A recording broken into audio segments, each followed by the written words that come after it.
Thank you for watching Truth Talk News. I'm your host, Howard Nima. This is a little crude, but I figured out a way to get some of the information from Truth Talk News Channel 2 to the original channel that you're watching now. Please subscribe here and to Truth Talk News Channel 2. But I think the information, which is anonymous day of rage in solidarity with Black Lives Matter, has pissed off a lot of the black people because all the white people are getting all the attention who were murdered by these Islamic terrorists that are not Islamic terrorists, of course. They're just radicalized individuals. So we have all this stuff going on. Plus, in Turkey, there was a military coup. How nice is that? I mean, they're really stirring the pot up, the New World Order, aren't they? Well, anyway, this is important. And it has to do with this day of rage, because today is the day of rage. And to cap off the day of rage, I think we need a rant of the things that we really should be raving about and raging about, and things that are ignored. So Black Lives Matter can learn a few things from this. So can Anonymous. Today is the day of rage. I rage against the hateful, subversive, useful idiots causing chaos and subverting law and order. I rage against political correctness. I rage against political corruption, which in many cases are one and the same.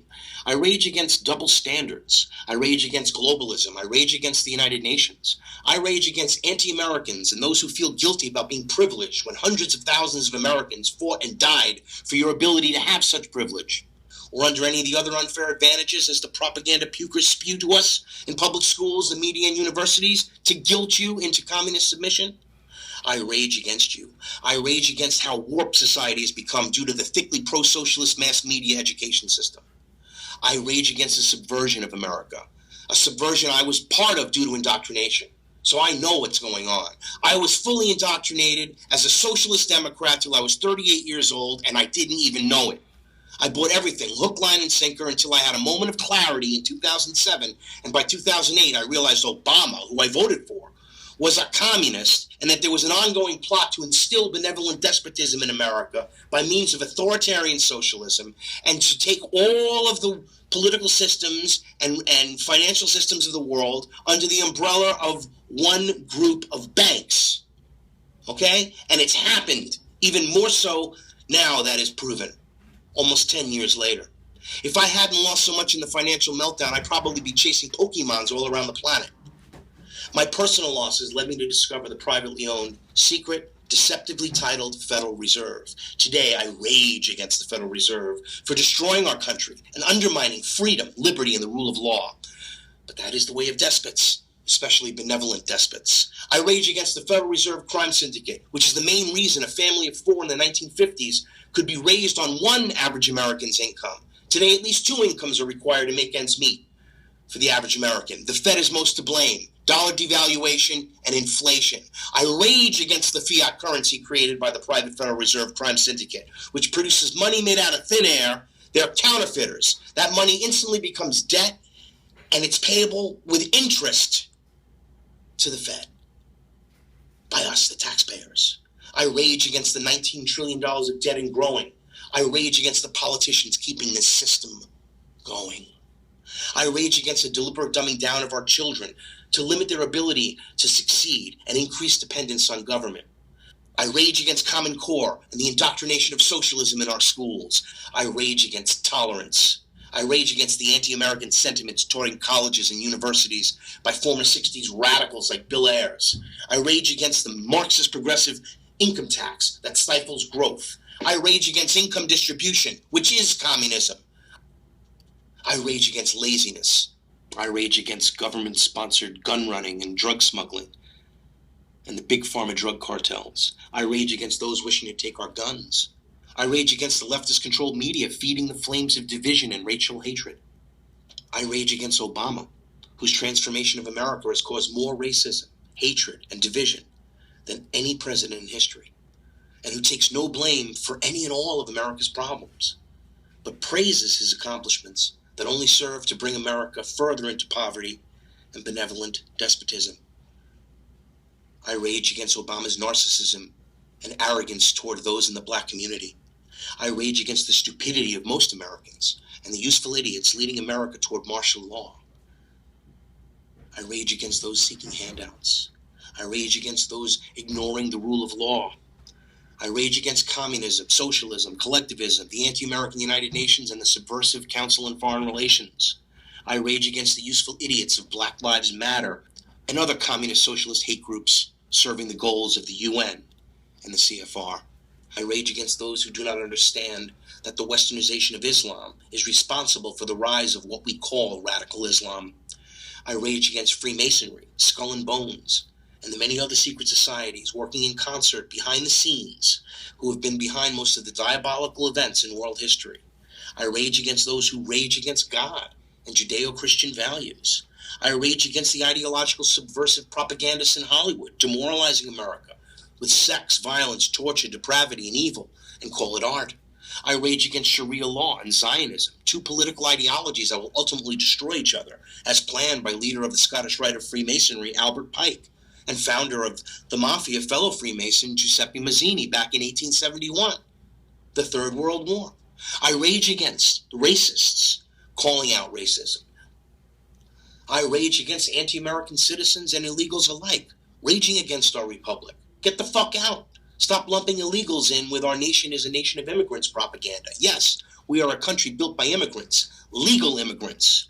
I rage against those showing compassion to criminals because of their race, immigration status, or political ideology. I rage against the useful idiots calling for open borders, who see the result of this lunacy in Europe downplayed in the controlled mainstream media despite ongoing Islamic terrorist attacks and do not care. Keep the floodgates open.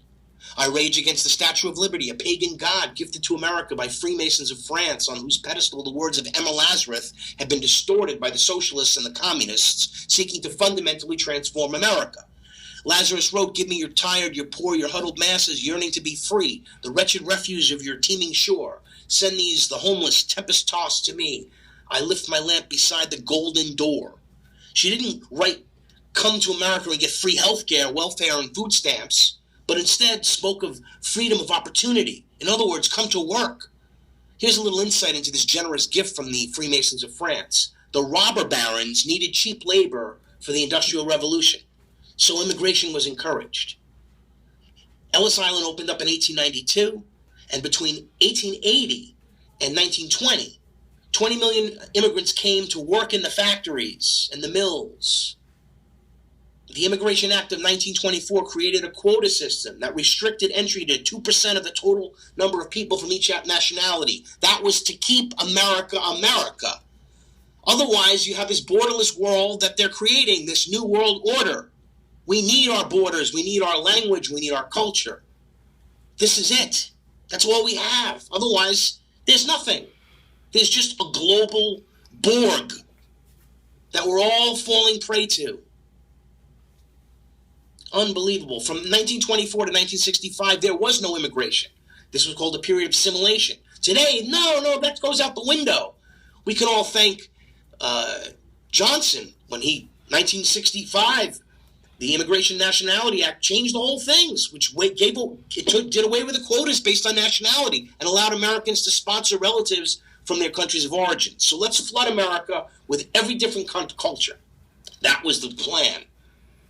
That was the plan, and they've been using it. And then the next year, Cloward-Piven's strategy came out to overwhelm the welfare system. I mean, this isn't rocket science, people. This is working out, and I rage against this plot to create a one-world, totalitarian, socialist state that the utopians believe will be great. The liberals are loving this because it all seems to be going according to their plan.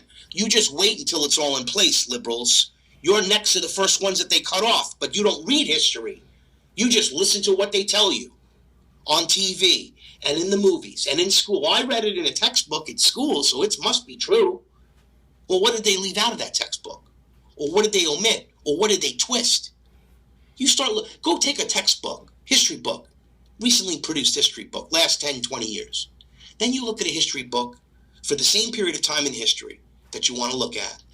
And read it from before 1915. And you will freak out what they've left out of history. They just decide to omit things that would, lead on to their plan. I'm hoping that you begin to see this, because If you're not raging against this, we're done. I rage against the rewriting of history. It is so bad that most students are unaware that immigrants came to America were given nothing but opportunity. They have been brainwashed to believe that opportunity can only come from government, and government can't create anything. It only takes money. As a result of all their struggles, of the people that came to this country legally, the 20 million immigrants that built this country, we became the wealthiest, most powerful nation on earth. I rage against those who wish to transform that country into a common third world cesspool to serve the needs of the global elite who are funding these useful idiots and will cut their throats, as I said, once power has been fully established. History always repeats itself. And finally, I rage against those who are willfully allowing all of this to happen. Fools. Stand up for America, or soon there will be no America to stand up in. God bless you all. Until next time. Indeed. We really are standing at a pivotal time in history, ladies and gentlemen. You have to recognize this.